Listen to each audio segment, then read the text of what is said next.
అందుకు నయమాను కోపం తెచ్చుకొని తిరిగిపోయి ఇట్లనెను, అతడు నా యొద్దకు వచ్చి నిలిచి తన దేవుడైన యెహోవా నామమును బట్టి తన చేయి రోగముగా ఉన్న స్థలం మీద ఆడించి కుష్ఠరోగమును మాన్పనని నేను అనుకుంటుని. దమస్కు నదులైన అబానాయును పరపరను ఇజ్రాయేల్ వాటిలో స్నానం చేసి శుద్ధి నొందలేనా అని అనుకొని రౌద్రుడై తిరిగి వెళ్ళిపోయాను. అయితే అతని దాసులలో ఒకడు వచ్చి, నాయనా, ఆ ప్రవక్త ఏదైనా ఒక గొప్ప కార్యము చేయమని నియమించిన ఎడల నీవు చేయకుందువా? అయితే స్నానం చేసి శుద్ధుడవు కమ్మను మాట దానికంటే మేలు కాదా అని చెప్పినప్పుడు అతడు పోయి దైవజనుడు చెప్పినట్లు యోర్దాను నదిలో 7 మార్లు మునుగగా అతని దేహము పసిపిల్లల దేహం వలనై అతడు శుద్ధుడయ్యాడు. ఆమేన్, హల్లెలూయా. ఇప్పుడు జాగ్రత్తగా విందాం. ఇతడు సైన్యాధిపతి. ప్రతి వారం చెప్పినట్టు ఉపోద్ఘాతం సక్సెస్ ఉంది, అన్నీ ఉన్నాయి. అమ్మాయి చెప్పింది, సొమ్రోళ్ళ ప్రవక్త ఉన్నాడు, ఆడికెళ్తే నీ రోగం బాగేదని. రాజేమో రాంగ్ రూట్ డైవర్ట్ చేశాడు. ఆ ఇజ్రాయెల్ రాజేమో దేవుని చేత ఏర్పాటు చేయబడిన రాజే. ఆ రాజేమో పత్రికలో ఉన్న ఆ రాజు హృదయాన్ని చూసి బట్టలు చెప్పుకున్నాడు. గలిబిలైపోయింది. ఈ సమయంలో ప్రవక్త తెలిసింది అతడు బట్టలు దింపుకున్న సంగతి. వెంటనే ఒక దూతను పంపి, అంటే సేవకుని పంపి, ఇజ్రాయెల్లో ప్రవక్త ఉన్నాడు కదా, దేవుడు ఉన్నాడు కదా, అతని నా యొద్దకు పంపించని చెప్పాడు. వెంటనే ఈ వ్యక్తి చెప్పాడు, ఒరేయ్, ఎలీషా ప్రవక్త దగ్గరికి వెళ్ళరా, నేను రమ్మంటున్నాడు అన్నాడు. అన్నప్పుడు మనోనికి ఏమైపోయింది, అరే అసలు వెళ్ళాల్సింది అక్కడికి కదా, రాంగ్ రూట్లో వచ్చానే. మనుషుల ముఖం చూస్తే రాంగ్ రూట్లో వెళ్తాం, దేవుని ముఖం చూస్తే రైట్ రూట్లో వెళ్తాం. హల్లెలూయా. ఇప్పుడు నా ముఖం చూసిన కొన్నిసార్లు నేను మనిషినే కదా, మిమ్మల్ని రాంగ్ డైవర్ట్ చేస్తా, చెప్పలేము, ఎప్పటికో తీరుంటాను నేను. కానీ దేవుడు ఎవరిని ఎప్పుడు డైవర్ట్ చేయడు. పరిశుద్ధాత్మ దేవుడు తప్పుడు విధానంలో నడిపించడు. వాక్యము తప్పుడు విధానంలో పరిశుద్ధాత్ముడు మనకు అందించడు. ఎవడో తాగబోతూ పాస్టర్ గృహప్రవేశానికి వేసానని పిలిచినట్ట, అయ్యగారు కూడా వేసాను కూడా పోయిండట. పోతే పక్కకు పాస్టర్ కూడా అంత తాగిన వాసన వస్తుందట. ఏంటి బ్రదర్ తాగామంటే, తిమోతి నీ కడుపు జబ్బుగా ఉంది, కొంచెం ద్రాక్షసం ముచ్చుకోమన్నాడు కదా, అందుకే వైన్ కాడ్ ద్రాక్షసం అంటే బ్రాండీ ఇంత ఆగాను అని చెప్తున్నాడు. దేవుడు చెప్పాడు తాగు అని, చెప్తాడా? ఆయనకేదో సందర్భాన్ని బట్టి ఆ జబ్బు ఉంటే ద్రాక్షరసం దాన్ని తాగు అని చెప్పాడు. అయితే మనోడు పాస్టరే ఏం చేసిండు, ఆ వాక్యాన్ని తనకు అనుకూలంగా మలుచుకున్నాడు. హల్లెలూయా. పరిశుద్ధాత్మ దేవుడు క్షేమాభివృద్ధిని కలిగజేస్తాడు, వృద్ధిలోకి తీసుకొస్తాడు, అభివృద్ధి పరుస్తాడు, గొప్ప చేంజ్ని తీసుకొస్తాడు. కాబట్టి ఈ వ్యక్తి అవును కదా, ప్రవక్త దగ్గరికి వెళ్ళాలి కదా, నా పైన ఉన్న రాజు నన్ను రాంగ్ డైవర్షన్ ఇస్తారు, ఈ రాజు కన్నా తెలివిలేదు, బట్టలు చెప్పుకున్నాడు. కనీసం ఆయనే మంచోడు. ఎందుకు? ఈ సిచ్యువేషన్ తెలుసుకొని చేతులు కట్టుకొని కూర్చోలేదు. దేవుని గురించి వెళ్ళాలంటే అతన్ని పంపించు. వచ్చి ద్వారం ఎదుట నిలుచుండగా గుర్రములతోనూ, నయమాను గుర్రములతోనూ రథములతోనూ వచ్చి గుడ్ ఎలీషా ఇంటి ద్వారం ముందర నిలిచి ఉండగా, ఎలీషా, నీవు యోర్దాను నదికి పోయి 7 మార్లు స్నానం చేయుము, నీ ఒళ్ళు మరలా బాగై నువ్వు శుద్ధుడవగదు అని అతనితో చెప్పుటకు ఒక దూతను పంపాను. అందుకు నయమాను కోపం తెచ్చుకొని తిరిగిపోయి ఇట్లనెను, అతడు నా యొద్దకు వచ్చి నిలిచి తన దేవుడైన యెహోవా నామమును బట్టి తన చేయి రోగం మీద ఉన్న స్థలం మీద ఆడించి కుష్ఠరోగమును మాన్పునని నేను అనుకుంటుని. ఆమేన్, సరిపోద్ది. అయితే ఈ రాజు చెప్పగానే గొంతులేసి గుర్రములతో దౌడు బాగా తీసినట్టున్నాడు, పరిగెత్తాలి, రోగం పోవాలి, ఇక కలలు కంటున్నాడు. అమ్మ కుష్ఠరోగం బాగైపోతుంది, కొన్ని సంవత్సరాల బాధ తొలగిపోద్ది, నెమ్మదైపోద్దా, హృదయం తేలికైపోతుంది, ఇప్పుడు నేను దాచుకోవాల్సిన అవసరం లేదు, నా దేహం మంచిగా అయిపోతుంది, ఛాతి మిన్న అయిందేమో, ఆ యుద్ధ కవచం వేసుకుంటే ఇబ్బంది కలుగుతుందేమో నేను అనుకుంటున్నాను. బైబిల్ అలా లేదు, కుష్ఠరోగం అయినట్టు ఉంది. అయితే ఇక సైన్యాధిపతే డ్రెస్ ఉండాలి, దాని మీద యుద్ధ కవచం ఉండాలి, ఒంటి మీద బరువు ఉండాలి, లోపల ఈ నీస్ కంపాయి సోనా కారుతుంది కదా కుష్ఠరోగికి, బ్యాడ్ స్మెల్ వస్తుంది కదా. అయితే ఈ బ్యాడ్ స్మెల్ దొరికిపోద్ది ఇక అని అనుకున్నాడు. ఇక ఇల్లు దగ్గరికి వస్తుంటే, ఎలీషా ఇల్లు దగ్గరికి వస్తుంటే, నేనెవరిని, సేనాధిపతిని, నేనెవరిని, రాజు తర్వాత రాజు అంతటోని, నా స్థాయి ఏంటి అని అనుకున్నాడేమో మనసులో. ఎన్ని అనుకున్నాడో, ఇది ఉంది, ఇది కూడా నడుస్తుంది, రెండు నడుస్తుంటాయి మన లోపల కూడా. అది నడుస్తుంది, ఇది నడుస్తూ ఉంటుంది. మంచిగా కూర్చుంటాం మనం, ఏం తెలియనట్టు, కానీ రెండు నడుస్తూ ఉంటాయి. మానవుడు కూడా ఇట్లా నడుస్తుంటే ఏం జరిగింది తెలుసా? మానవుడి మనసులో ఏమేమి ఉందో తన నోటితో చెప్పాడు.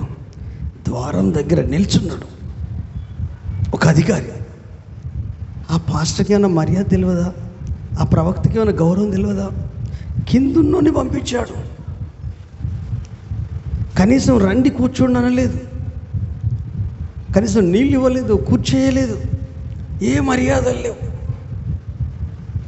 బయటకు వచ్చిన ప్రవక్త అంటున్నాడు, ఆడ నిల్చున్న, ఇంటి ముందు నిల్చున్న ఆ నయమంతో, నీవు వెళ్ళి 7 మార్లు యోర్దాను నదిలో మునిగితే నీ కుష్ఠరోగం బాగైద్ది అని చెప్పాడు. చెప్పగానే క్షణం ఆలస్యం లేకుండా ఇజ్రాయెల్ రాజుకి ఎట్లా కోపం వచ్చిందో, క్షణం ఆలస్యం లేకుండా సిరియా రాజు దగ్గరికి వెళ్ళి నేను ప్రవక్త దగ్గర పోతానంటే అది కాదు అని కొంచెం ఆగని చెప్పి లెటర్ రాసి పంపించిండు. ఆ ఇన్ఫ్లుయెన్స్ పడ్డట్టుంది మనోడు కూడా. ఇన్ఫ్లుయెన్స్ పడుతుందండి, ఘోరంగా పడుతుంది మనుషుల ఇన్ఫ్లుయెన్స్, దేవుని ఇన్ఫ్లుయెన్స్ కంటే. ఆ ఇన్ఫ్లుయెన్స్ని పడ్డట్టున్నది. చిర్రెత్తుకొని వెనుకకు తిరిగిడు.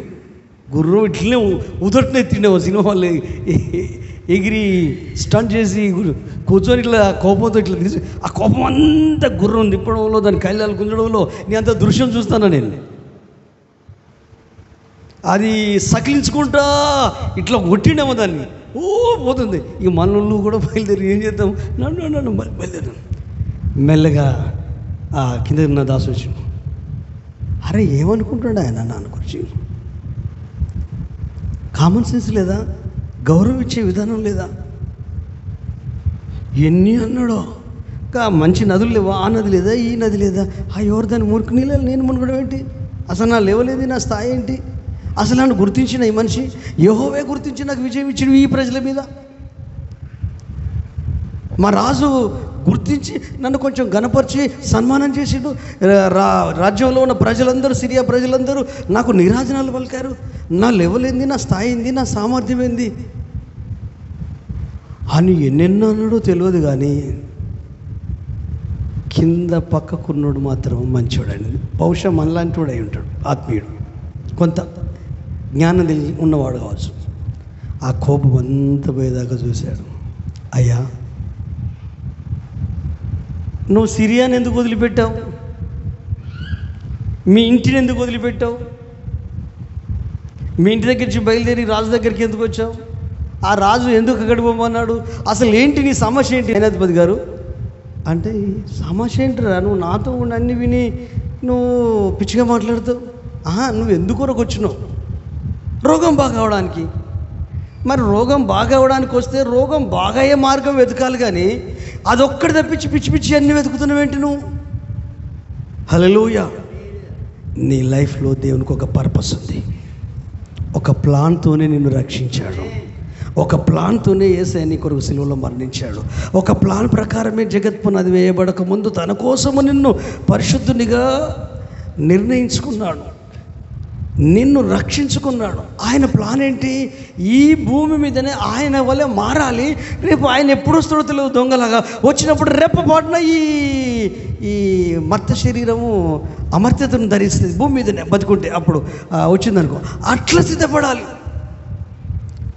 అయితే ఇది ఈ అంత్యకాలంలో ఉన్న విశ్వాసులు, సేవకులు అందరూ మర్చిపోయిందండి. పరలోకం ఎట్లా పోతాం చెప్పండి? పరలోకం ఎట్లా పోతాం? భూమి మీద సకాలి, పరలోకం పోయిపోతుంది. నా బాధ అది, నా వేదన అది. అబ్రహామును మహారాజు అన్నారు అన్యులు, చుట్టుపక్కల వాళ్ళు. మా మధ్యలో బ్రతికినంత కాలం నువ్వు మహారాజు అయి జీవించావు కనుక నీ భార్య సమాధి స్థలానికి మాకు డబ్బులు అక్కర్లేదు అంటాడు. అట్లయితే నాకు ఆ స్థలమే వద్దంటాడు. నా భార్య నేను ప్రేమిస్తున్నా, వెలిచ్చే నేను ఇవ్వాలి. ఈరోజు మంచిగా ఉంటుంది, రేపు నేను ఇచ్చినని చెప్తావు నీ భార్యకు సమాజ స్థలం. మనుషుల గుణం అదే కదా. ఆ సొదొమ గొమొర్రా రాజు, అయ్యా మీరు యుద్ధం చేసి, యవనస్తులందరూ కలిసి యుద్ధం చేసి శత్రురాజు నుంచి మమ్మల్ని విడిపించారు, మీ తమ్ముని కొడుకును కూడా మీరు విడిపించారు. అయితే మనుషులను వదిలే వచ్చిన బంగారం, వెండి, ఆహార పదార్థాలు, ధాన్యవాన్ని తీసుకొని పోండి, ఒక మనుషుల్ని వదిలిపెట్టు ఈ పట్టణ ప్రజలు అంటే ఏమంటాడు అబ్రహాము? ఐడియా లేదా? నూలు పోగు కూడా నాకు అక్కరలేదు. అది నూలు పోగు కూడా నాకు అక్కర్లేదు అంటే ఈ పరిస్థితులు ఏం చెప్తున్నాయంటే దేవునితో ఉన్నాడని చెప్తున్నాయి. డబ్బు వచ్చిందని అరే ఇంత పుణ్యానికి వస్తుంది కదా దీన్ని లాక్కుందామనే మనసు లేదు. నాకు రూపాయి అక్కర్లేదు కాదు, నూలు పోగు కూడా అవసరం లేదు. ఎవరు చెప్తారు? అది దేవునితో ఉన్న వాళ్ళు అయితేనే చెప్తారు, క్రీస్తుతో ఉన్న వాళ్ళు అయితేనే చెప్తారు. నేను అబ్రహాముకు తండ్రినని చెప్పుకున్నాడు దేవుడు. అబ్రహాము, ఇస్సాకు, యాకోబుల దేవుడనని మోషకు ప్రత్యక్షమై చెప్పాడు. చచ్చిపోయిన వాళ్ళ పేర్లు పెట్టి చెప్పడం ఏంటండి? వాళ్ళ క్రియలు, వాళ్ళ విశ్వాసం, వాళ్ళ బ్రతుకు, వాళ్ళ డెడ్ బాడీలు భూమి మీద ఉండొచ్చు, కానీ వాళ్ళ జీవితం ఇప్పటికీ సజీవం మనకు. హల్లెలూయా. అబ్రహాం మనకు తండ్రి, విశ్వాసులకు తండ్రి. ఆ ఆశీర్వాదం ఉంది, అందుకే ఆ దిశగా మనం ప్రయాణించాలి. నా థాట్ మీకు అర్థమైతే భూమి మీదనే ఆయన రాకడ కొరకు సిద్ధపడతారు, కుటుంబాలు కూడా దీవించబడతాయి. అబ్రహాంకి ఏ కొదవలేదు, కొదవలు తీరుస్తాడు. యాకోబు ఒట్టి కర్రతో పోయిందండి, చేతి కర్రతో పోయింది. వాళ్ళ మమ్మీ నూనె ఇచ్చినట్టున్నది, మరి ఏవో కొన్ని పెట్టినట్టు ఉంది. తల్లి కదా, ప్రేమ ఉంటుంది. హాస్టల్ పంపేటప్పుడు వానికి ఏమి ఇష్టమో పంపుతుంది కదా. ఈ వంటగదిలో ఉండేటోడు ఆ యాకోబు. ఏమిచ్చి పంపించో తల్లిదండ్రులు ఇద్దరు మాట్లాడి పంపించారు. అరణ్యంలో ఉన్నప్పుడు దేవుడు మాట్లాడడం ప్రారంభించాడు. నీ తండ్రి దేవుడను, నీ తాత దేవుడను, నీకు కూడా దేవుడనే. నీవు నిలుచున్న స్థలం నేను నీకు ఇస్తాను, ఇసుకరిన వాళ్ళని దీవిస్తాను, ఆకాశనతులను నిన్ను ఆశీర్వదిస్తాను, నువ్వు పో చోటెల్లా నేను అక్కడికి వస్తాను నీతో. దేవుడు మాట్లాడడం మంచిగా అనిపిస్తుంది. హల్లెలూయా. కానీ అడిగి వచ్చింది, నిద్రపోయాడు. నిద్రపోతే కలబడింది. ఆ కళలో విషయాలన్నీ దేవుడు మాట్లాడుతున్నాడు. నేను చెప్పిన విషయాలన్నీ మాట్లాడుతున్నాడు. మాట్లాడుతూ ఇంకొక వ్యక్తి ఆయనకి ఎవరు లేరండి. ఈ నయమానికి పక్కోడు నడుచుడు అట్లా ఎవరు లేరు. అయితే నిద్ర తెలిసిన వెంటనే లేచి తలగడగా పెట్టుకున్న రాయిని నూనె పోసి ప్రతిష్ఠించి, నా ప్రయాణంలో నువ్వు తోడుగా ఉండాలి, నా ప్రాణాన్ని కాపాడాలి, తినడానికి నాకు ఆహారం ఇవ్వాలి, కట్టుకోవడానికి నాకు వస్త్రాలు ఇవ్వాలి. అయితే నా కష్టార్జితం నాకు వచ్చిన ప్రతి దాంట్లో నుండి దశమాంశం, అక్కడ ఏ పాస్టర్ చెప్పిండండి యాకోబుకు దశంభాగం గురించి? అబ్రహాంకి ఏ పాస్టర్ చెప్పాడు దశంభాగం గురించి? అది స్పిరిట్ కనెక్ట్ అండి. అది తెలియక కంగారు పడుతూ అంటారు. అది దేవుడితో నీవు ఉన్నావు అనడానికి అదొక భౌతిక సూచన. మీరు ఇంతకాలం తీయలేకపోతుందంటే మీకు తెలిసి తెలియనితనమో కానీ మూర్ఖత్వం అయితే అని అనుకోను. అంటే ఇంకా ఎన్లెట్ రాలే, దైవికమైన ఇది రాలే, ఇంకా ఆ ఇంటిమెస్ అంటే సన్నిహితంగా దేవునితో దగ్గరగా ఆ అనుభవంలోకి, ఆ కళ ద్వారా అనుభవంలోకి వచ్చాడు. మమ్మీ డాడీ కూడా ఏం చెప్పలేదండి యాకోబుకు, అరే 10వ భాగం ఇరా. అప్పుడప్పుడు భార్య చెప్తుంది, ఏమండి మీరు ఎప్పుడు దర్శనం తీయండి అని చెప్తుంది. అలాంటి మనుషులు ఎవరు లేరు, తల్లి కానీ తండ్రి కానీ అనుకో. ఆత్మదేవుడు చెప్తున్నాడు, ఆయనకు ప్రేరేపిస్తున్నాడు. వెంటనే నేను ఇక్కడ నీకు అర్పిస్తాను. ఈ రాయి దేవుని మందిరం అవుతుంది. ఇది బేతేల్, ఇది దేవుని మందిరమే కానీ మరొకటి కాదు. అంతకుముందు దాని పేరు లూజు. హల్లెలూయా. అంటే ఒంటరిగా ఉన్న ఈ వ్యక్తికి ఎందుకు విజన్ కలిగిందంటే, అన్నను మోసం చేసే, నాన్నను మోసం చేసే, ఎవరినో మోసం చేసినందుకు ఒంటరివాడు అయిపోయాడు. ఇప్పుడు ఎవరు కావాలి? చిన్నప్పుడు చెప్పిన దేవుడు గుర్తు వచ్చాడు. తల్లి చెప్పాడు, రే నువ్వు కడుపులో పడ్డప్పుడు నువ్వే పెద్దను అయితే వాడరా, దేవుడు నిన్నే ఎన్నుకున్నాడు రా అని చెప్పుకుంటూ వచ్చింది కదా. మా మమ్మీతో మాట్లాడిన దేవుడా నాతో మాట్లాడవా అని పడుకున్నాడేమో ఒంటరిగా. ప్రత్యక్షమైన వెంటనే ఏం లేట్ వచ్చింది, వెంటనే తీర్మానం తీసుకున్నాడు. ఇప్పుడు మీరందరూ తీర్మానం, మనం అందరం తీర్మానం తీసుకున్నట్టు ఆ తీర్మానంలో స్థిరంగా ఉన్నాడు. కానీ ఒంటరిగా పోయాడు. ఏమైనా మేలు జరిగిందా? 20 సంవత్సరాలు కటిక దారిద్ర్యాన్ని అనుభవించాడు. 20 years. ఈ దారిద్ర్యంలో మనల్ని పరీక్షిస్తున్నాడు దేవుడు. మన హృదయాలను పరీక్షిస్తున్నాడు, మన మనసును పరీక్షిస్తున్నాడు, మన ఆలోచనలు పరీక్షిస్తున్నాడు, మన నిర్ణయాలను పరీక్షిస్తున్నాడు, మన తలంపులను పరీక్షిస్తున్నాడు. పరీక్షించకుండా ఏ వ్యక్తిని ఆశీర్వదించడు దేవుడు, ఏ వ్యక్తిని దీవించడు. నిన్ను దీవించాలంటే నువ్వు పరీక్షలో గెలవాలి. తమ్ముడు మ్యాథ్స్ టీచర్ కదా, ఇప్పుడు వీళ్ళు యూనిట్ టెస్టులు, తర్వాత 3 నెలల పరీక్షలు, 6 నెలల పరీక్షలు, సంవత్సరం పరీక్షలు, ఆ తర్వాతనే రిజల్ట్ పై క్లాస్కి పోవడం. దేవుడిని అలా కాదు. దేవుడు ముందు పరీక్షలు పెడతాడు. హల్లెలూయా. ఆ పరీక్షలో పాస్ అయితేనే పై క్లాస్కు. హల్లెలూయా. దేవుని పద్ధతులన్నీ వేరు, దేవుని ఆలోచనలన్నీ వేరు. పరీక్షలో నిలబడాల, నెగ్గాల. శ్రమ, పరీక్ష, నిరీక్షణ మనకు ఆయన మహిమలో చూడడానికి అవకాశం. హల్లెలూయా.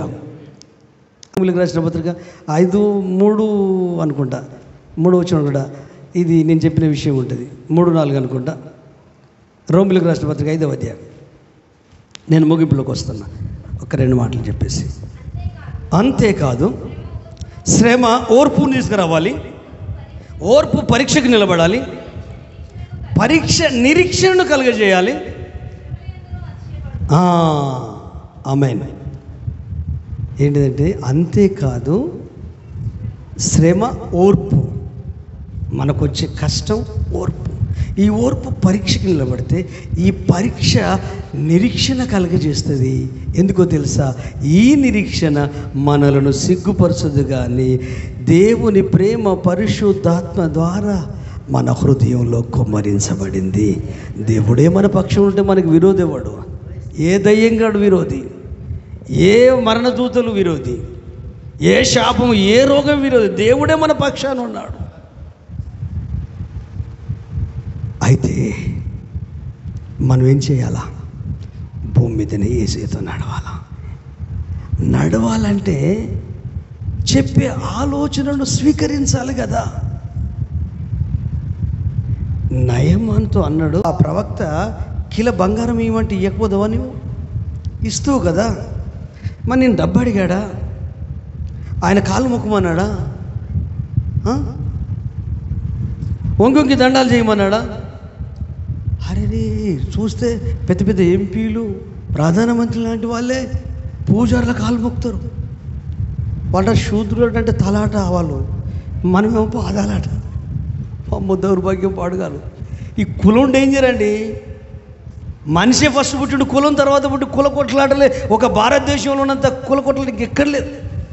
వేరే దేశాల కులం ఉండదు, అందరం మనుషులమే. మను ధర్మశాస్త్రం చేయబట్టి ఈ కులాలు వచ్చేసాయి. టీచర్లేమో భారతదేశం నా మాతృభూమి, భారతీయులందరూ నా సహోదరులు. అందుకనే వాళ్ళు యూనిఫామ్ పెడతారు. యూనిఫామ్ అందుకే పెడతారు. ఆ కోటీశ్వరుని కొడుకు కూడా యూనిఫామ్ వేసుకోవాలి. వాడు ఎవరు కొడుకో తెలియదు, గుర్తుపట్టొద్దు. మనల్ని కూడా ఎవరు గుర్తుపట్టొద్దు. ఎవరిని చూసినా ఒక్కరు ఏసై బిడ్డలే అని అనుకోవాలి. హల్లెలూయా. అంతే. వాక్యం చెప్పినప్పుడే నన్ను గుర్తుపట్టాలి, అంతే. మళ్ళీ మీలాగా సామాన్యమైన వ్యక్తినే. మనకేం ప్రత్యేకమైన హోదాలు లేవు, బిరుదులు, గిరుదులు, రెవరెండ్లు అని, బీడీలు, గీడీలు అని పేద పేర్లు పెట్టుకునేది లేదు. అవతల వ్యక్తి తెలియడం కొరకు మన చదివెంతో తెలియాలి కాబట్టి డిగ్రీలు పెట్టుకుంటాం. డిగ్రీలు ఇప్పుడు అయ్యా చాలా డిగ్రీలు ఉన్నాయి పెద్ద అయ్యాకు. ఎప్పుడు ఆయన పేరు పక్కన డిగ్రీలు ఈ రోజు వరకు కూడా పెట్టుకోలే. ఒకసారి పిలిచాడు అంతే. పెట్టుకుంటే ఈ డిగ్రీలను బట్టి నీకు విలువిస్తారు చూడు, అది మంచి విలువే కాదు. నీ చదువుకి ఇచ్చిన విలువ, నీకు ఇచ్చిన విలువ కాదు. యేసుని బట్టి నీకు నాకు విలువ దొరకాలి సమాజంలో. ఈ ప్రక్కన నుండి బట్టి నేను ప్రభుని స్తుతిస్తున్నాను. చాలా తెలివికల్లోడండి, ఆత్మీయుడు అన్నాను కదా. ఆత్మీయుడు అంటే రక్షించబడని కాదు, కానీ ఆలోచింపజేసే వ్యక్తి. నాయనా, ఆ మాటల్లోనే ఏదో జరిగినట్టుంది మాయ, కోపం అంతా తుస్సునపోయినట్టుంది. మీరేమనుకోకపోతే ఒక మాట చెప్తా. డబ్బు లేదు, కాళ్ళ మీద పడమనిలే, నా పేరు చెప్పు అనలేదు, కనీసం కనబడలేదు, బయట కూడా రాలేదు. ఒకవేళ నీకు పరీక్ష ఏమో అయ్యా, నిన్ను బాగు చేయడానికి ముందు పరీక్ష ఏమో, దేవుడు పరీక్ష పెడుతున్నాడేమో. ఆయనకు నీకు ఏ గొడవలు లేవు, ఏ కొట్లాటలు లేవు, ఏ భూముల కాడ ఏ జాగల కాడ రాలేదు. దేవుని మనిషి కదా, అది దేవుని ఆలోచనేమో. నీ సహనాన్ని పరీక్షించాలనేమో. అన్నీ కలిగిన వ్యక్తి ఓపికతో ఉంటాడండి. అన్నీ తెలిసిన వ్యక్తి ఓపికతో ఉంటాడా? జ్ఞానం ఉన్న వ్యక్తి ఓపికతో ఉంటాడా? అన్ని అనుభవాలు ఉన్న వ్యక్తి ఓపికతో ఉంటాడా? ఐలే లాంటి వాళ్ళని చూడండి, యోహానన్ లాంటి వాళ్ళు చూడండి, వాళ్ళకు ఓపిక ఎక్కువ ఉంటుంది. ఇవన్నీ బాల్యము, యవ్వనము, వివాహము, పిల్లలు, పెళ్ళిళ్ళు చేసి ఇప్పుడు వాళ్ళు తాతమ్మలు, తాతయ్యల ఇల్లు. అనుభవం వేరే, అనుభవం వేరే. అనుభవం చేతులు ఎత్తి మొక్కేటట్టు చేయాలి, కానీ ఎత్తిన చేతులు దించేటట్టు చేయొద్దు. అయితే అయ్యా, మీరు ఆలోచించండి. నేనేం కొత్తగా ఏం చెప్తలేనయ్యా, అయ్యన్నదే నేను చెప్తున్నా. ఆ ఎల్సే అయ్యన్నది ఏం లేదు, పోయి మునుగుదాం. నీకేమైనా ఇబ్బంది అయితే ముందు నేను పోయి మునుగుతా, ఆ వాసన ఏందో నేను భరిస్తా. ఇట్లా మాట్లాడతారు. ఏం చేస్తున్నాడు ఆ వ్యక్తిని? ఏ విధము చేతనైనను దేవుడు ఏది చేయాలని సంకల్పించి ఆ చిన్నదాన్ని ఆ యొక్క సొమ్రోను పట్టణంలోని ప్రవక్తను గూర్చి సాక్ష్యం కొరకు వాడుకొని తన యజమానునికి ఈ వార్తను అందించిందో, శుభవార్తను, ఆ దేవుని పర్పస్ నెరవేరడం కొరకు, దేవుని చిత్తం నెరవేరడం కొరకు అనుకోవడం. ఈ వ్యక్తికి కొద్ది గొప్ప అర్థమైంది. మనకులాగా దేవుని విషయాలు అర్థమైనవి అతనికి అర్థం చేయించాడు. పక్షులు, తల్లి పక్షులు ఏం చేస్తాయో తెలుసా? గూట్లో ఉన్న పిల్లలకు బయట గింజలన్నీ మింగి నోట్లో పెట్టుకుంటుంది. గూట్లోకి వచ్చి ఒక్కో దాంట్లో వేస్తా ఉంటుంది. పాస్టర్ చేసే పని అదే. నాకు బలం వస్తుందంటే మీకు బలం వస్తుంది, నా లోపల మార్పు వస్తుందంటే నీ లోపల మార్పు వస్తుంది. ఆయన పాస్టరు, మేము విశ్వాసం, ఆయన వాక్యం చెప్పాలి, మేము వినాలి. కానీ ఏం చెప్తున్నాడో ఆలోచించకపోతే ప్రాబ్లం అవుతుంది. ఈ పిల్లగాడు ఏం చెప్పాడో విన్నాడు, వింటే ఏం జరుగుతుందో అర్థమైంది కింద ఉన్నోనికి. అందుకే పెద్దోన్ని మోటివేట్ చేస్తున్నాడు. అయ్యా, అది నా మాట కాదు, నీ మాట కాదు, ప్రవక్త మాట. ప్రవక్త మాట కూడా కాదు, ప్రవక్తకు దేవుడిచ్చిన ఆలోచన. అంటే ఈ మనిషి మనసు మారింది. 14 వచ్చిన చదువు. అయితే అతని దాసులో ఒకడు వచ్చి, నాయనా, ఆ ప్రవక్త ఏదైనా ఒక గొప్ప కార్యం చేయమని నియమించిన ఎట్లా నువ్వు చేయకుందువా? అయితే స్నానం చేసి శుద్ధుడో కమ్మని మాట దానికంటే మేలు కాదా? చాలా సులభం కదా అని చెప్పినప్పుడు అతడు పోయి దైవజనుడు చెప్పినప్పుడు నయమాను పోయి దైవజనుని మాటను బట్టి యోర్దాను నదిలో 7 మార్లు మునుగగా అతడి దేహము పసిపిల్లల దేహం వలనై అతడు శుద్ధుడాడు. ఆమేన్. ఈ వ్యక్తి లైఫ్ ట్రాన్స్ఫార్మ్ అవ్వడానికి కిందున్న దాసుడు తెలిసిన విషయమే, జరిగిన విషయమే, ప్రవక్త చెప్పిన విషయమే ఇతడు వినేటట్టు చెప్పాడు. హల్లెలూయా. నయమాను వినేటట్టు చెప్పాడు, నయమానికి అర్థమయ్యేటట్టు చెప్పాడు, ఆలోచించేటట్టు చెప్పాడు. ఒక మాట చెప్పాలంటే కనువిప్పు కలిగించేటట్టు మాట్లాడాడు. అవునండి, కొంతమంది మాట్లాడితే ముఖం మీద గుద్దినట్టు, ఇంకొంతమంది ముక్కు మీద గుద్దినట్టు అనిపిస్తుంది. వద్దు. ఎట్లుండాలంటే తువ్వాలని చెప్పు పెట్టాలి, కొట్టాలి, తువ్వాలతోనే కొట్టిండు అనుకోవాలి. కానీ మనకే మంచిది మాట్లాడడం, ఆలోచింపజేయడం, అర్థం చేయించడం. అది దేవుడిచ్చిన కృప అండి. అది ఎవరికి పడితే వారికి రాదు, ఓపిక ఉన్నోళ్ళకి వస్తుందండి. నేర్చుకోవాలన్న ఆలోచనలోకి వస్తుందండి. ముందుకెళ్ళాలన్న తపన ఉన్న వాళ్ళకి వస్తుందండి. సమాధానాన్ని, అభివృద్ధిని, సంతోషాన్ని కోరుకోవాలి అనుకునే వాళ్ళకి వస్తుందండి. ఆ వ్యక్తి చెప్తే, అరే యోర్దాను అది ఎక్కడ, అడుగునీరా బాబు. దైవజనుని మాటను బట్టి అంటే మనసు మారింది, ఆలోచన మారింది, బాడీ లోబడింది. ఆ మురుగు నీళ్ళలో మునిగాడు, 7 సార్లు మునిగి లేచాడు. తర్వాత 7వసారి లేచిన తర్వాతనే సంపూర్ణ శుద్ధుడైపోయాడు. హల్లెలూయా. ఇప్పుడు చెప్పండి, క్రైస్తవులకు ఆశీర్వాదం ఎక్కడ దాకా ఉందో తెలుసా? విధేయతలో లోబడడంలో ఉంది. ఇక దీనికి మించింది లేదు. నువ్వు ఎక్కడికన్నా పో. రోమపత్రిక ఉంటుంది, పౌలు చెప్తారు, చదవాల్సిన మనందరికీ తెలుసు. ఆ పౌలు పత్రికలో ఉంటుంది. ఎందుకంటే ఒకని అవిధేయత వలన అనేకులు పాపులుగా చేయబడ్డారు, ఒకని విధేయత వలన అనేకులు నీతిమంతులుగా తీర్చబడ్డారు. ఈ లోబడు అంటేనే నచ్చదు. మంగళం దగ్గర తప్ప తల ఉంచడం ఇంకెక్కడ ఉంచాం?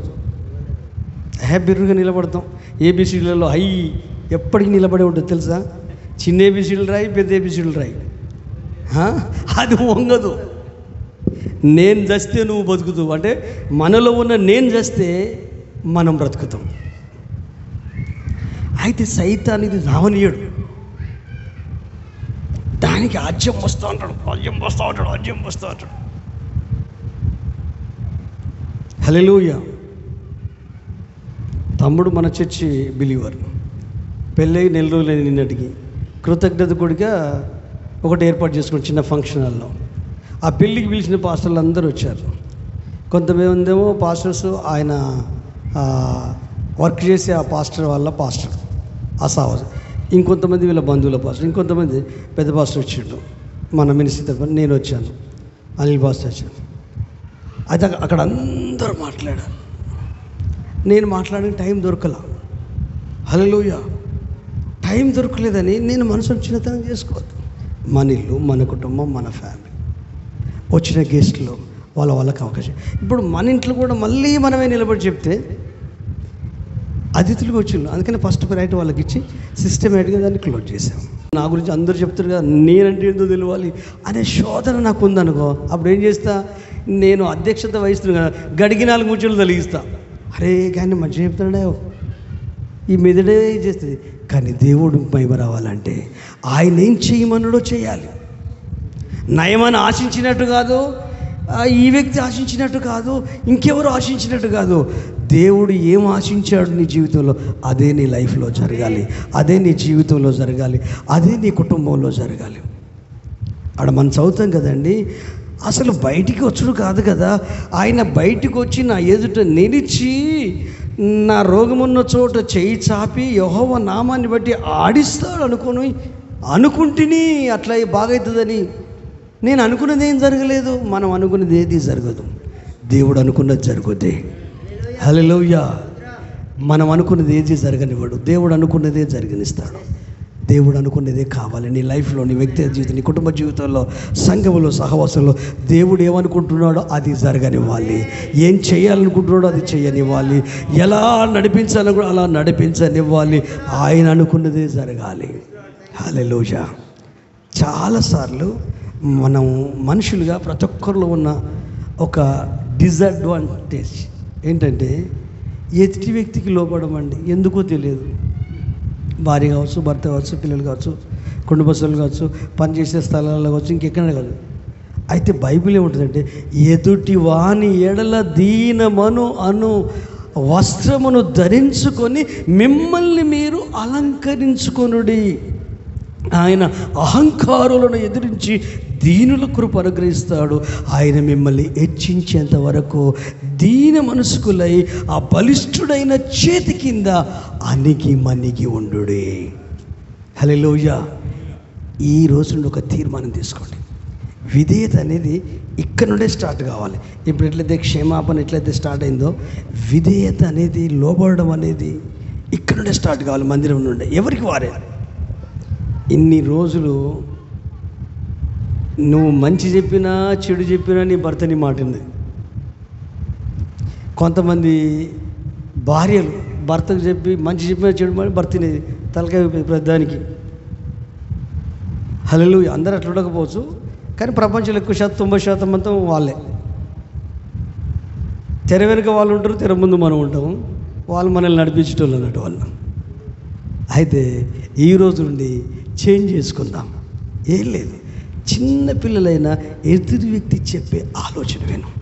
నయమాన్ తీసుకున్నాడే, ఆలోచన తీసుకున్నాడే, అది తీసుకుంటున్నాడ నీ అహం దెబ్బతింటుందట. తెలియకుండా నీకు దీనత్వం వచ్చేస్తుందట. నేను చెప్పిందే జరగాలి, నా మాటే బాల్, ఇంకోటి వద్దు, నేను ఏమనుకుంటే జరగాల్సిందే. ఇంట్లో అయినా బయటైనా డ్యూటీ దగ్గరైనా పని స్థలంలోనే నన్ను కూలికి పిలిచిన వాళ్ళ దగ్గరనైనా ఏదైనా నాదే నడవాలి అని అనుకో, అక్కడ అలాంటి వ్యక్తులకు లోబడే మనస్తత్వం రాదు. జస్ట్ ఈ క్షణము నుండి నయమాన్ అసొంటిది లోబడ్డాడు, నయమాన్ అసొంటిది అంగీకరించాడు. కోపంతో రౌద్రంతో ఊగిపోయి ఊగిసలాడి ఆ బుసలు కొట్టే పాములాగా బుస్సని బుసలు కొట్టిన మనిషి ఒక పసిపిల్లోడిలాగా వెళ్ళి, ఒక సామాన్యుడిలాగా నార్మల్ పర్సన్ లాగా వెళ్ళి మునిగి శుద్ధుడైపోయాడు. ఒక అద్భుతం నీ కుటుంబం కొరకు దాచబడి ఉంది, ఒక ఆశ్చర్య కార్యం నీ గృహం కొరకు దాచబడి ఉంది. ఒక వండర్ఫుల్ దేవుని అనాది ప్రణాళిక, పర్పస్, ఉద్దేశం ఏదైతే అనుకున్నాడో నిన్ను రక్షించి విమోచించి ఆయన ఒక గొప్ప ప్రణాళిక ఉంది కదా, ఆ ప్రణాళిక ప్రకారమే నిన్ను విమోచించాడు. కాబట్టి అది అనుకున్నది జరగట్లేదు, ఎందుకంటే ఆయన పక్కకు దొబ్బావు. దేవుని ఆలోచనలు పరిశోధన పక్కకు దొబ్బావు. నువ్వే ఉంటున్నావు, ఏసైని వెనుక నడమంటున్నావు. ఇప్పుడు ఏం చేయంటే జస్ట్ నీల్ డౌన్ అయ్యి, ప్రభా నువ్వేం చెప్పినా నేను చేయడానికి సిద్ధంగా ఉన్నాను. నేను పసిపిల్లలాగా మారిపోతాను, పసిపిల్లలాగా నా వయసు పక్క పెడతాను, నా జ్ఞానం పక్క, నా అనుభవం పక్క, అన్ని పక్క పెడతాను. నేను దీనుడైనై నేను సేవిస్తాను. మీరు చూడండి, ఈ దినం ఈ క్షణం నుండే కుటుంబంలో పెను మార్పులు వస్తాయి. ఎలాంటి మార్పులు అంటే ఆప్యాయతలు, అనురాగం, ప్రేమ, బంధాలు, అనుబంధాలు, రాగదేశాలకు దూరం అయిపోతాం. మమత అభిమానాలు ఉంటాయి, ఆత్మీయత ఉంటుంది, విశ్వాసం ఉంటుంది, పాటలు ఉంటాయి, ప్రార్థన ఉంటుంది, దైవికంగా ఉంటాం. ఎందుకంటే ఇంతకాలము మనుషులమే కలిసి ఉన్నాం, ఇంట్లో మనుషులమే కలిసి ఉన్నాం. నాకు ఒక కొటేషన్ గుర్తొస్తుంది. ప్రతిరోజు మనం ఇంట్లో ఉంటున్నామా, ఇంట్లో వాళ్ళతో ఉంటున్నామా? అందదా ఇంట్లో ఉంటున్నాం. ఇంకెవరితో ఉంటున్నాం? ఇంకొకటి చెప్పాలి, మొబైల్. మొబైల్. హల్లెలూయా. సమయం దొరికిందంటే మొబైల్. దేనికైనా ఒక టైం పెట్టుకోవాలి. ఇప్పుడు వీళ్ళు డ్యూటీ పెట్టేవాళ్ళు అనుకో, ఇలాంటి పని చేస్తున్నారు అనుకో, ఆ పని టైంలో వాళ్ళు మొబైల్ వాడరు, దానికి ఒక టైం కేటాయించుకుంటారు, ఆ టైమే చూస్తారు. అది కూడా మళ్ళా పని చేసుకుంటా ఇటు ఫోన్ పక్కకు పెట్టుకుని, ఫోన్ దూరం పెట్టు. నీ పనికి భంగం కలుగుకుంటున్నానంటే నువ్వు పడుకునే బెడ్రూమ్లో ఫోన్ ఉండొద్దు, మీరు పడుకునే బెడ్రూమ్లో ఫోన్ ఉండొద్దు, అది ఫస్ట్ రూమ్ సెకండ్ రూమ్లో పెట్టు. హల్లెలూయా. పక్కకుంటే కళ్ళు మూస్తావు, కాసేపటికి నోటిఫికేషన్ బంద్ చేసుకోండి. నోటిఫికేషన్ కింకి అన్నాడు, ఏమొచ్చింది, ఏమి రా దరిద్రం, ఏమి లేదు, అలా బాగుపడదేం లేదు, జీవితాలు మార్చేదేం లేదు. Time waste. 99% నిద్రపోతలేరు జనాలు. దీంట్లో విశ్వాసులు, సేవకులు కూడా మినహాయింపేం కాదు. రాత్రులు నిద్రపోతలేరండి. మీరు గ్రామాలకు వెళ్ళి చూడండి, మీ బాబాయ్ ఏది కడారుగూడెం, ఆ చెల్లె ఫోన్ చేస్తే సప్న వచ్చిందా, 8 గంటలకు ఫోన్ చేస్తుంది, అయ్యా మేము పడుకుంటున్నాం ప్రార్థన చేయండి. మరి రాజంటే పడుకున్నాడు అంటాను. అప్పుడే అరే ఎంత మంచి ఆరోగ్యమై, అప్పుడే. ఒకప్పుడు గ్రామాలలో ఉన్నది, వచ్చిందంటే పనులు ముగించుకొని భోజనం చేసిందంటే ఇక పడుకొని 4 గంటలకి లేస్తారు, మళ్ళీ పళ్ళకి వెళ్ళాలి కదా. అసలు డాక్టర్ దగ్గరికి ఎందుకు వెళ్తామండి? నిద్ర లేమి 99% అనారోగ్యానికి కారణం. ఏదైనా ఎక్కువ సమయం. ఇప్పుడు ఏంటంటే మనుషులు సెల్ ఫోన్కు బానిసైన, దేవునికి కూడా కాల. సేవకులు కూడా ఉన్నారు ఇలా, బానిస ఎవరికి కావాలి? అరే నోరు లేని యంత్రం అయ్యేది. అది మనం చెప్పినట్టుగా అదే మనల్ని ఆడిస్తుంది, తోలు బొమ్మలాట ఆడిస్తుంది. కీ దాని దగ్గరనే ఉంది. మీ కుటుంబాన్ని నిజంగా ప్రేమిస్తే ఆదివారం ఉదయకాలం ఆరాధనకు వచ్చే ముందు మీ స్విచ్ ఆఫ్ చేయండి. ఇంటికి వెళ్ళినా కూడా ఆన్ చేయకండి. కుటుంబం అంతా కలిసి భోజనం చేసుకోండి, కలిసి మాట్లాడుకోండి. సాయంకాలం 7 గంటలకో 8 గంటలకో అట్లా ఆన్ చేయండి. లేకపోతే ఒక డే కేటాయించండి. మీరు ఎట్లాగో ఉపవాస ప్రార్థన ఉంటారు కదా ఫ్యామిలీతో, శుక్రవారం అంతా ఫోన్ స్విచ్ ఆఫ్ చేయండి. మిగతా వాళ్ళకి తెలిసిపోవాలి, పలానా రోజు మనం ఏ ఫోన్ చేసినా పోదు, వాళ్ళు స్విచ్ ఆఫ్ చేసి ప్రేయర్లో ఉంటారు, ప్రార్థన చేసుకుంటారు, వాళ్ళ సంఘం అంతా దేవుని మందిరంలో లేకపోతే కుటుంబంలో వ్యక్తిగత ప్రార్థనలో ఉంటారు అని తెలియాల. చాలాసార్లు ఏమైపోయిందంటే, ఒక వ్యాసం చదువుతుంది పేపర్లో ఒక అమ్మమ్మ, చదువుతూ ఉంటే ఒక 7వ తరగతి అమ్మాయి రాసింది, అది నేను 15 సంవత్సరాలు పెళ్లి చేసుకున్న తర్వాత జన్మించాను మా అమ్మ నాన్నకు. నాకు ఒక తంతే పరుపులు పడ్డట్టు ఒక లగ్జరీ కుటుంబంలో మా నాన్న కోటీశ్వరుడు, మా అమ్మ కోటీశ్వరుడు. అలాగని 24 గంటలు ఇంట్లో ఉండరు. వాళ్ళకి బిజినెస్లు ఉన్నాయి, వ్యాపారాలు ఉన్నాయి. అమ్మ వ్యాపారం చూసుకోండి, నాన్న వ్యాపారం. మా ఆలన పాలన అంతా పని మనుషులే. అమ్మమ్మ ఉంది, అమ్మమ్మ దగ్గర పోతే అమ్మమ్మ ఫోన్ చేతిలో ఫోన్ ఉంటుంది, మమ్మీ చేతిలో ఒక ఫోన్ ఉంటుంది, డాడీ చేతిలో ఫోన్ ఉంటుంది. అమ్మమ్మ రూమ్ వేరే, డాడీ రూమ్ వేరే, మమ్మీ రూమ్ వేరే, నా రూమ్ వేరే. నాకేం మాట్లాడాలని ఉంటుంది, నాకు నిన్నో మమ్మీతో మాట్లాడాలనిపిస్తుంది, తల్లి ఒడిలో పడుకోవాలనిపిస్తుంది, గోరుమిద్దులు పెడితే తినాలనిపిస్తూ ఉంటుంది. చాలా ప్రశ్నలు ఉంటాయి. డాడీని అడుగుదాం వెళ్తే, నేను బిజీ ఉన్నా, నేను ఇప్పుడు నా దగ్గర రాకు, నువ్వు మమ్మీని పెట్టుకో, హోంవర్క్ తీయడం. మమ్మీ అంటే, గారు నేను బిజీ ఉన్న బిడ్డ, నాకు అన్ని ప్రోగ్రామ్స్ ఉన్నాయి. అమ్మమ్మ అంటుంది, బిడ్డ నేను పని మీద ఉన్నా. అంతా అయ్యా, ఈ మనసులే లేని ప్రపంచం సృష్టించవా, నన్ను ఒక్కదాన్నే ఉంచవా, హాయిగా నీవు నేను మంచిగా ఆడుకోవచ్చు అని చెప్పి అదులు పెట్టి కన్నీళ్ళతో పెడితే ఈ అమ్మమ్మ చదివి ఆశ్చర్యపోయింది. తీరా చూస్తే ఈ పిల్ల పోయే స్కూలే, చూస్తే వాళ్ళ మనవరాలు పేరే. మొత్తం ఫ్యామిలీ అంతా బిడ్డ కాలు పట్టుకొని ఇచ్చి, ఫోన్ ముఖ్యం కాదు బిడ్డ, నువ్వే ముఖ్యం, వ్యాపారం ముఖ్యం కాదు, నువ్వే ముఖ్యం అని ఆ పిల్లతో గడపడం ప్రారంభించారు. ఈరోజు నుండి ఆ పని చేయండి ఫ్యామిలీ. కొంతమంది పెళ్ళి ఎప్పుడిప్పుడు మాట్లాడాడు భర్త, ఇక మాట్లాడతలేడు. ఆకలైతే అన్నం తిన్నట్టు సంసారం చూసి అవుతుంది. కానీ ఆమె నీ అర్ధాంగి, మీ సగభాగం, మీ ఆయన. కలిసి మాట్లాడే సమయాలు కేటాయించుకోవాలి. పిల్లలు పడుకున్న తర్వాత సాధక బాధకాలు చెప్పుకోవాలి, ఫ్యూచర్ గురించి, పిల్లల గురించి ఆలోచించాలి. ఇద్దరు ప్రేమలు పెంచుకోవాలి, ఆత్మీయంగా ఉండాలి, ప్రార్థనలో ఉండాలి, వాక్యం చదువుకోవాలి. ఇప్పుడు ఎంత నేను పాస్టర్నైనా నేను ఒకరికి భర్తను, అంతే కదా.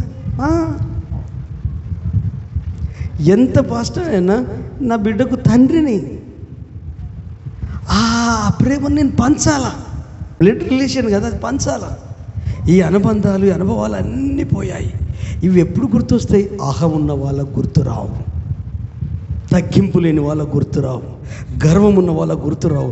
వాళ్ళకు కలిగిన ఆధిక్యతను గుర్తు చేసుకొని వాటిలోనే తేలాడుతూ ఈతో కొడుతున్న వాళ్ళకు గుర్తురావు. డబ్బులో తేలాడుతూ, పనిలో తేలాడుతూ, ఉద్యోగంలో తేలాడుతూ, ఎప్పటికీ సచ్చినాడు ఉద్యోగం అవుతా. నీతో నీ ఫ్యామిలీ కాటిదాకా వస్తారు.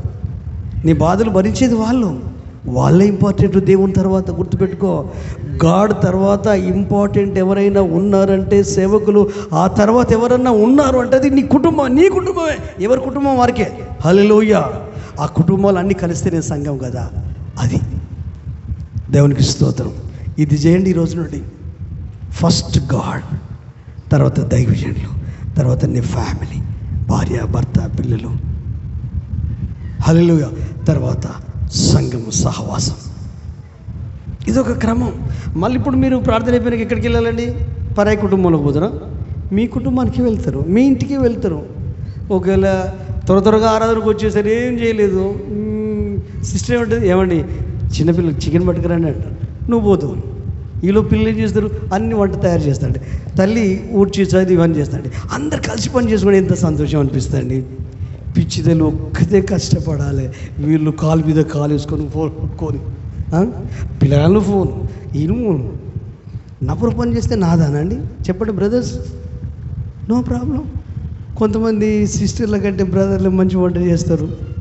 అలా అని వంట అట అయ్యకు, ఎప్పుడు పండుగలప్పుడు చేయించండి. ఏమైనా స్పెషల్ అప్పుడు ఏమండి నువ్వు మంచి చేస్తావు రోజు ఆయనతో చేపించకు, చెప్పదు.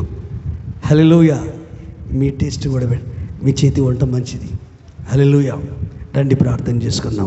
ఒక్కటే ఈరోజు దేవుడు మనతో మాట్లాడిందంటే, నయమానుల్లో పడ్డాడు, విధేయత చూపాడు, అనుకు వచ్చింది, కింద దాసుడు చెప్పింది ఆలోచించి తన మనసును మార్చుకున్నాడు. మునుపటి లైఫ్ లేదు, ఆ గర్ర లేదు, ఆ ఎత్సులు లేవు, ఆ కోపం లేదు, ఆ రూపాలతో వెనుకకు తిరిగిపోయింది లేదు, రౌద్రం లేదు, ఏదేదో మాట్లాడి ఏదేదో అరిచి ఏమీ లేవు.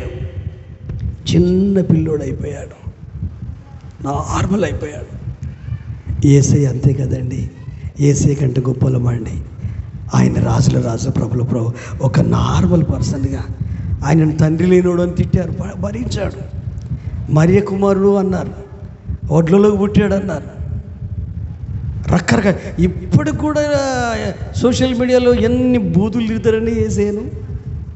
అందుకే మీ అందరికి ఒక హంబుల్ రిక్వెస్ట్, అందరు కళ్ళు తెరవండి. మీ అందరికీ చేతులెత్తి నమస్కారం చేస్తున్నా, యూట్యూబ్ ఏది పడితే అది చూడకండి, డిబేట్లు చూడకండి, వాదించేటి చూడకండి, బ్రతుకును మార్చేటి చూడాలి. ఏదన్నా వింటే నీ లోపల మార్పు వస్తుందో అది చూడండి. ఆ మార్పు కుటుంబానికి కనిపిస్తుంది, ఆ మార్పు సంఘానికి కనిపిస్తుంది. అప్పుడు అనేకులు మనల్ని బట్టి మారుతారు. వాళ్ళంతా చెత్తే ఉందండి, చెత్తే ఉంది, ఏం లేదు. పనికిరాని చూడకండి. నేను జనరల్ది పంపించిన, మామూలుది పంపించిన బంధాలను భూమి మీద ఉన్నాం కదా, డైరెక్ట్ పరలోకి ఇప్పుడు పోలేం కదా. ఆయన ఎప్పుడు పిలుస్తాడో తెలియదు కదా. ఆయన వచ్చేంత వరకు సిద్ధపడాలి కదా. సిద్ధపడుతూ నోవహులాగా కుటుంబాన్ని, ఫ్యామిలీ సిద్ధం చేసి ఇతరులను పురుకొల్పాలి కదా. ఆనోకులాగా కుటుంబంతో కలిసి నడుస్తూ, జీవిస్తూ, సంసారం చేస్తూ, బాధ్యత నిర్వహిస్తూ ఆ టైం వచ్చినప్పుడు మనం వెళ్ళిపోవాలి కదా. అలాగే జీవించాలని చెప్తున్నా నేను. ఉపవాస ప్రార్థన ఉంటే, బైబిల్ చదివితే ఇది కాదు, ఆయనతో కలిసి జీవించాలి. పునరుత్థానుడైన తర్వాత మరియ కనిపించిన యేసు ఎంఐ గ్రామంలో 2 శిష్యులు కనిపించాడు. ఎందుకు కనిపించాడు? ఆయన గురించి ఆలోచించుచు సంభాషించుకొని చుండగా యేసు తానే పునరుత్థానుడైన వారితో కలిసి నడిచాడు. ఏంటి మాట్లాడుకుంటే, యెరూషలేములో నీకు ఒక్కడికే తెలియదు అంటారు వాళ్ళు. అంటే ఏంటంటే నజరేయుడైన యేసును గూర్చిన సంగతులే. ఆయన శక్తిగల ప్రవక్త ఉండను, మనుషుల మధ్యలో జీవించాడు, ప్రవర్తనలోను వాక్యంలోను శక్తిగల ప్రవక్త. ఆయన మాట్లాడి జీవించాడు, జీవించిందే మాట్లాడాడు. ఆయన లాంటి వ్యక్తి లేడు. ఆయన గురించి ప్రవచనాలు చెప్పబడ్డాయని అన్నీ చెప్తున్నాడు. అంటే ఆల్రెడీ యేసయ్య నడుస్తున్న వాళ్ళు గుర్తుపడుతున్నారు. ఈ భూమి మీద నాకు ఇచ్చిన విషయం అదే అండి. పరలోకం గురించి చెప్పు, పరలోక మర్మాలు చెప్పు, పరలోకం ఇంకేవో చెప్పు, ఇంకో చెప్పు కాదు. నువ్వు అబ్రహాములాగా, యాకోబులాగా, నోవాహులాగా, ఆనోకులాగా ఈ భూమి మీదనే క్రీస్తును అనుభవించాలి, జీవించాలి. రెడీ ఉన్నావు అనుకో, ఆయన ఎప్పుడు వస్తాడో రెప్పపడిన మాయమైపోతాం. అదే దాని కొరకే ఈ నిందలు, అవమానాలు ఇవన్నీ భరించేది, బాధపడేది అన్నీ ఓర్చుకొని ఆ 2వ రాకడ కొరకే, ఆ నిత్య జీవం కొరకే. అందుకే నేను మర్మాలు చెప్పా. నువ్వు యేసుతో ఎట్లా నడవాలి భూమి మీద, నీ ఫ్యామిలీతో ఎలా ఉండాలి, నీ లైఫ్లో ఎలా ఉండాలి, ఎలా జీవించారు వీళ్ళంతా. కోడళ్ళు విన్నారు నోహు మాట, కొడుకులు విన్నారు, తన భార్య కూడా వినిందండి. నేను అనుకుంటాను నోవాహు కంటే ఎక్కువ నోవాహు భార్యే కొడుకులను, కోడళ్ళను దైవికంగా మోటివేట్ చేసిందేమో.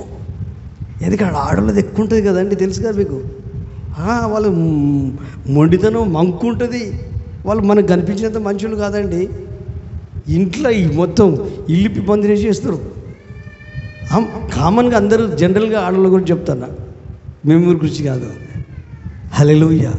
కానీ ఆమె దైవికంగా ఉండి భర్తకు మోరల్ సపోర్ట్ ఇచ్చింది, కొడుకును కోడళ్ళను మార్చుకుంది.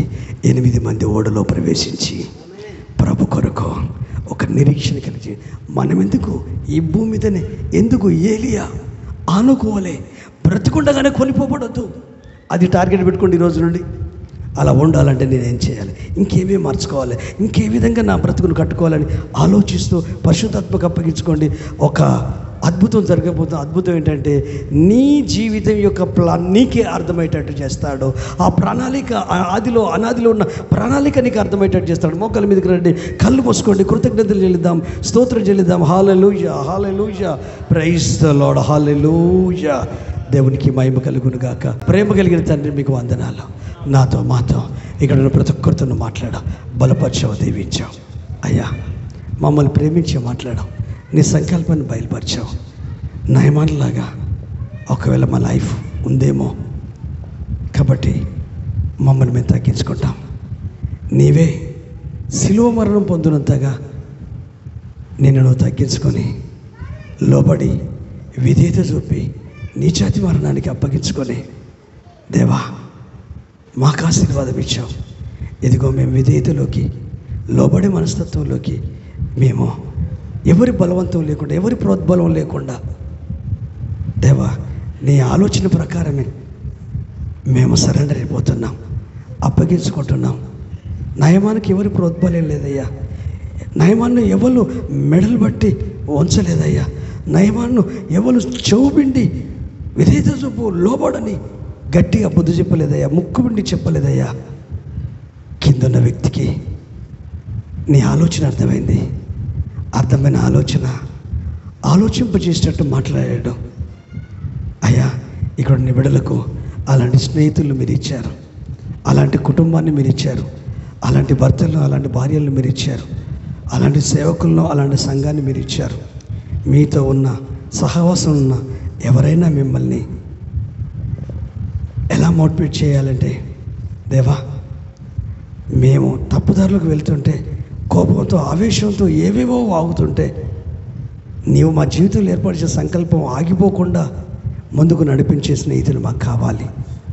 అక్కి, నయమాను, దాసులు లాంటి వ్యక్తులు మాకు కావాలి. మా కనువిప్పు కలిగించే వాళ్ళు కావాలి. మా శాప రోగం నుంచి బయటపడడానికే దారి చూపించే వాళ్ళు కావాలి. రోగాన్ని బాగు చేసేది నువ్వే, శాపాన్ని కొట్టేసేది నువ్వే, మా బ్రతుకులు మార్చేది నువ్వే. కానీ మార్చే మార్గం ఒకటి ఉంది కదా, ఆలోచన ఒకటి ఉంది కదా. ఆలోచన మాకు అర్థం కాక ఆవేశం వస్తుంది, ఆలోచన మాకు అర్థం కాక కోపం వస్తుంది, ఆలోచన మాకు అర్థం కాక కొన్నిసార్లు ఏహీ భావంతో, అసహ్య భావంతో నిండిపోతాం. భార్యను ప్రేమించాం, భర్తను ప్రేమించాం, పిల్లల్ని ప్రేమించాం, సమాజాన్ని ప్రేమించాం, సంఘాన్ని ప్రేమించాం, సేవకులను ప్రేమించాం, తోటి సహోదరులను ప్రేమించాం తెలియకనే. కానీ ఈరోజు మమ్మల్ని అందరినీ బలపరచగల తండ్రి, ఇదిగో నయమాను శరీరంలో జరిగిన అద్భుతం మా జీవితంలో జరగాలి, విడుదల కార్యం జరగాలి.